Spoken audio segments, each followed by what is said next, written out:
दोस्तों नमस्ते। आप सबको मैं अपने चैनल सिनेमा एंड कहानी में स्वागत करती हूँ। दोस्तों, आज हम बात करेंगे एक ऐसी हसीन हसीना के बारे में जिनका प्यारा मासूम चेहरा किसी मोम की गुड़िया से कम नहीं। उनकी खूबसूरत अदा को देखकर लगता था कि वो हमारी सहेली है। फिर कभी लगता उनसे हमारी बहुत गहरी पहचान है और फिर कभी लगता वो हमारी प्यारी सी नादान बहन है। हाँ दोस्तों, मैंने ठीक ही कहा, वो हमारी बहन है। हमने उस मासूम अदाकारा को हिंदी सिनेमा के पर्दे पर बहन के रूप में अभिनय करते बहुत बार देखा है। दरअसल ये फिल्मी दुनिया होती है सपनों की दुनिया, जो दर्शकों को सपने ही तो दिखाती है। और इसलिए जब कोई विशेष कलाकार एक से अधिक बार एक ही प्रकार का रोल निभाता है तो उसे बार बार वही रोल मिलने भी लगते हैं और फिर उसका वो स्थान ही हो जाता है। जी हाँ दोस्तों, हिंदी सिनेमा में ज़्यादा से ज़्यादा बहन का अभिनय करने वाली मैं उस अदाकारा नाज़िमा जी के विषय में ही बोल रही हूँ। यह रिश्ता भी तो एक बड़ा सुंदर रिश्ता होता है, भाई बहन का, बहन बहन का।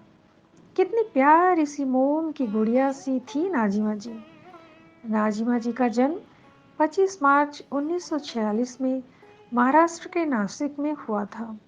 उनका असल नाम मेहरुन्निसा था, क्योंकि उनके परिवार में दादी शरीफा बानो जी और बुआ हुस्न बानो जी पहले से ही हिंदी सिनेमा जगत में काम कर रही थीं, इसलिए उन्हें भी सिनेमा में काम करने का बहुत आसानी से मौका मिला। वे बाल कलाकार के रूप में पहली बार विराज बहू नामक हिंदी फिल्म में बेबी चांद के नाम से अभिनय किया। यह फिल्म 1954 में बनी थी। उसके बाद 1955 में देवदास नामक फिल्म में भी उन्होंने अभिनय किया और फिर 1957 की फिल्म अब दिल्ली दूर नहीं में उनके अभिनय को बहुत सराहा गया। नाज़िमा जी ने मुख्य रूप से हिंदी फिल्मों में साइड हीरोइन और हीरो की प्यारी बहन के रूप में अपने आकर्षक किरदार निभाए और मैक्सिमम सिनेमा में उन पर गीत भी फिल्माए गए। ये राखी बंधन है ऐसा। भला इस गीत को कौन भूल सकता है। हम इस गीत को कैसे भूल सकते हैं जिसे बचपन से ही सुनते आ रहे हैं। और विशेषकर राखी के त्योहार के दिन तो यह गीत हर जगह बजते थे। तब तो टीवी नहीं था, लेकिन रेडियो के विभिन्न कार्यक्रमों में यह गीत अवश्य ही राखी के दिन बजाए जाते थे। इस गीत की वजह से राखी का त्योहार और सामाजिक माहौल जीवंत हो उठता था। बहन के रूप में उनके भावपूर्ण अभिनय को बहुत ही सुंदर से फिल्मांकन किया गया और सभी फिल्मों में उनके सुंदर अभिनय को प्रमुख रूप से दर्शाया भी गया। ऐसा नहीं कि उन्होंने हीरोइन के रोल में अभिनय नहीं किया।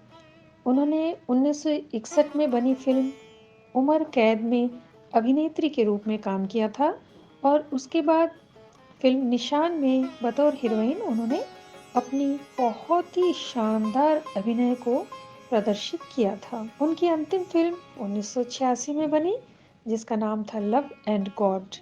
उसके बाद उन्होंने अपना घर बसाना चाहा, जैसा कि आमतौर पर सभी महिलाएं, चाहे वो सीधी सादी महिला हो या फिर विशेष पद पर आसीन कोई महत्वपूर्ण कार्यभार को संभालने वाली महिला हो या फिर फिल्मी सुनहरे रुपहले पर्दे पर अभिनय करने वाली सौंदर्य की मूरत अभिनेत्रियां ही क्यों न हो, सबका एक समय होता है और इच्छा भी होती है कि उनका भी घर बसे। तो इसलिए नाज़िमा जी ने अपने परिवार वालों की पसंद से शादी करने का निश्चय किया और उनकी शादी अरसुल रहमान जी से हुई थी, जो उन दिनों नेवी में कैप्टन पद पर आसीन थे। विवाह के बाद उन्होंने पूरी तरह से सिनेमा को अलविदा किया और अपना पूरा महत्वपूर्ण समय संपूर्ण रूप से अपने परिवार में ही लगा दिया। उनके दो बेटे हैं, रहबर जी और रेहान जी। हम नाज़िमा जी के उस खूबसूरत, मनमोहक अभिनय को कभी भी नहीं भूल सकते।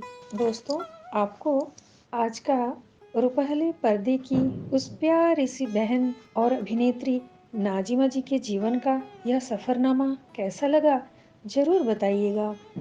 यदि आज की प्रस्तुति आपको अच्छी लगी है, तो कृपया मेरे चैनल को लाइक और शेयर अवश्य करें और यदि आप नए आए हैं, तो सब्सक्राइब भी ज़रूर करिएगा। जिन्होंने भी मेरे चैनल को सब्सक्राइब किया है, मैं उन सबको बहुत-बहुत धन्यवाद कहती हूँ। तो दोस्तों, हम फिर मिलते हैं किसी कलाकार के जीवन के कुछ अनुभवों को लेकर, जिसमें कुछ सच्चाई होगी, थोड़ा प्यार होगा, थोड़ा दर्द होगा और कुछ रोमांच होगा। तब तक के लिए नमस्ते।